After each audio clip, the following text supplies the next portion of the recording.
ഒരു രാജ്യം ഒരു തെരഞ്ഞെടുപ്പ് പ്രഖ്യാപനത്തിൽ അനുനയ നീക്കത്തിന് കേന്ദ്രം. ഭരണഘടനാ ഭേദഗതിയിൽ പ്രതിപക്ഷ കക്ഷികളായ തൃണമൂൽ കോൺഗ്രസ്, DMK പാർട്ടികളുടെ പിന്തുണ തേടാനാണ് ആലോചന. പാർലമെന്റിൽ 3/2 ഭൂരിപക്ഷം ലഭിച്ചാൽ മാത്രമേ ഭരണഘടനയിൽ മാറ്റം വരുത്താനാകൂ. ലോക്സഭയിൽ 362 MPമാരുടെ പിന്തുണ വേണമെന്നിരിക്കെ അനുനയ ചർച്ചകൾക്ക് BJP നീക്കം തുടങ്ങിക്കഴിഞ്ഞു.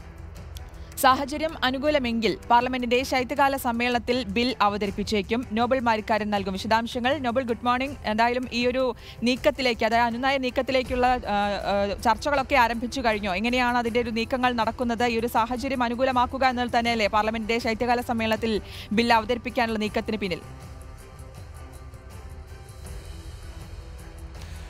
ഗുഡ് മോർണിംഗ് ശ്രുതി. ഒരു രാജ്യം ഒരു തെരഞ്ഞെടുപ്പ് ഇന്നലെയാണ് കേന്ദ്ര സർക്കാർ അനുമതി നൽകിയത്. ഇനിയിപ്പോൾ ഇത് പാർലമെന്റിൽ ബില്ലായി വന്ന് പാസ്സാക്കിയെടുക്കുക എന്നാണ് കേന്ദ്ര സർക്കാരിന് മുന്നിലുള്ള പ്രധാനപ്പെട്ട വെല്ലുവിളി. നിലവിലത്തെ സാഹചര്യത്തിൽ ഭരണഘടനാ ഭേദഗതി ആയതുകൊണ്ട് തന്നെ 3/2 ഭൂരിപക്ഷം ഇതിൽ ലോക്സഭയിൽ ആവശ്യമാണ്. അത്ര നമ്പർ നിലവിൽ NDAക്കില്ല. 362 പേരുടെ പിന്തുണയാണ് ഇത് ഭരണഘടനാ ഭേദഗതി ആയതുകൊണ്ട് തന്നെ ലോക്സഭ കടക്കാൻ ആവശ്യമുള്ളത്. ഈ പശ്ചാത്തലത്തിൽ ഇനിയിപ്പോൾ ഇതിൽ അനുനയ നീക്കങ്ങൾ, അതായത് പ്രതിപക്ഷത്തെ പ്രധാനപ്പെട്ട പാർട്ടികളെ അനുനയിപ്പിച്ചുകൊണ്ട് ഈ ബില്ല് ലോക്സഭയിൽ പാസ്സാക്കുക എന്നതാണ് കേന്ദ്ര സർക്കാരിന് മുന്നിലുള്ള പ്രധാനപ്പെട്ട വെല്ലുവിളി. ഇന്നലെ തന്നെ ഈ ബില്ല് അടുത്ത പാർലമെന്റ് സമ്മേളനത്തിൽ കൊണ്ടുവരുമോ എന്ന ചോദ്യത്തോട് കൃത്യമായൊരു മറുപടി നൽകാൻ അശ്വിനി വൈഷ്ണവ് തയ്യാറായിരുന്നില്ല. കാരണം ഈ ഭൂരിപക്ഷം ഇല്ലാത്തതുകൊണ്ട് തന്നെയാണ് അത്തരത്തിൽ ഒരു തീരുമാനം അദ്ദേഹം പറയാതിരുന്നത്. പക്ഷേ എങ്കിൽ പോലും പ്രധാനമന്ത്രി അടക്കമുള്ളവർ ഇതിൽ കേന്ദ്രമന്ത്രിമാരായ രാജ്നാഥ് സിംഗ് അടക്കമുള്ള പ്രധാനപ്പെട്ട മുതിർന്ന മന്ത്രിമാരെ മറ്റ് രാഷ്ട്രീയ പാർട്ടികളുമായി ഇതുമായി ബന്ധപ്പെട്ട ആശയവിനിമയം നടത്താൻ ഇതിനോടകം തന്നെ നിയമിക്കുകയും ചെയ്തിട്ടുണ്ട്. പ്രധാനമായും ഇപ്പോൾ DMK അതോടൊപ്പം തന്നെ തൃണമൂൽ കോൺഗ്രസ് പാർട്ടികളെ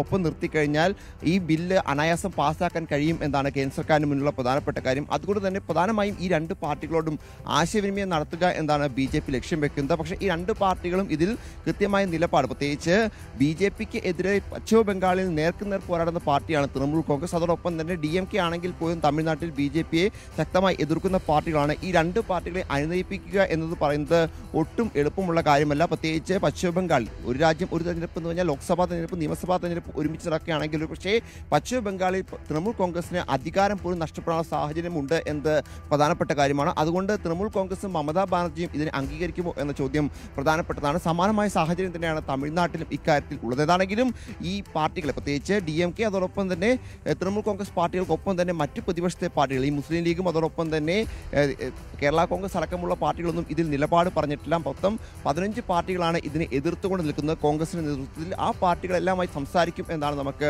വിവരം ഉള്ളത്. അങ്ങനെ സംസാരിച്ച് ഒരു അനുനയ നീക്കം ഉണ്ടായ ശേഷം മാത്രമായിരിക്കും ഈ ബില്ല് എന്താണെങ്കിലും പാർലമെന്റിലേക്ക് എത്തുകയുള്ളൂ. അതുകൊണ്ട് തന്നെ വരുന്ന ശൈത്യകാല സമ്മേളനത്തിൽ ഇത് കൊണ്ടുവരുമോ എന്ന കാര്യത്തിൽ ഇപ്പോഴൊരു വ്യക്തതക്കുറവ് ഉണ്ട് താനും. എന്താണെങ്കിലും ഈ ബില്ല് അങ്ങനെ അംഗീകാരം കേന്ദ്ര സർക്കാർ നൽകിയതോടെ തന്നെ വലിയ മാറ്റങ്ങൾക്കാണ് കേന്ദ്രം ലക്ഷ്യം വെക്കുന്നത്. പ്രത്യേകിച്ച് പൊതുജനങ്ങളുടെ പണം കൂടുതലായി വിനിയോഗിക്കുന്നത് കുറയ്ക്കുക, അതോടൊപ്പം തന്നെ നമ്മുടെ റിസോഴ്സുകളെ കൃത്യമായി ഇതിൽ ഉപയോഗിക്കുക തുടങ്ങിയ നിരവധി ലക്ഷ്യങ്ങൾ ഇതിന് പിന്നിൽ ഉണ്ട് എന്ന് കേന്ദ്ര സർക്കാർ ആവർത്തിച്ച് വ്യക്തമാക്കുന്നു. രാംനാഥ് കോവിന്ദ് അധ്യക്ഷനായ സമിതിയും ഇതേ കാര്യങ്ങളാണ് കേന്ദ്ര സർക്കാരിനോട് അവരുടെ റിപ്പോർട്ടിൽ വ്യക്തമാക്കിയത്. പക്ഷേ അപ്പോഴും പ്രതിപക്ഷം പറയുന്നത് ഇതൊരു ഏകകണ്ഠേനയുള്ള തീരുമാനമാണ്. ഈ തീരുമാനം പ്രത്യേകിച്ച് ഇത് ഒരു അത്തരത്തിൽ അവരുടെ മാത്രം BJPയുടെ മാത്രം തീരുമാനമാണ്. അതിനെ അംഗീകരിക്കേണ്ട സാഹചര്യം ഇല്ല എന്നാണ് പ്രതിപക്ഷം ഇതിൽ നിലപാട് എടുത്തിരിക്കുന്നത്. എന്താണെങ്കിലും പ്രതിപക്ഷ പാർട്ടികൾ ഈ വിഷയത്തിൽ കോൺഗ്രസിന്റെ നേതൃത്വത്തിൽ നിലപാട് കടുപ്പിക്കും എന്ന് ഉറപ്പാണ്. പക്ഷേ അതിനിടയിൽ ഒരു അനുനയ നീക്കം നടത്തിക്കൊണ്ട് ഈ ബില്ല് ലോക്സഭയിൽ എത്തിച്ച് പാസ്സാക്കിയെടുക്കുക എന്നതാണ് BJP ആഗ്രഹിക്കുന്നത്.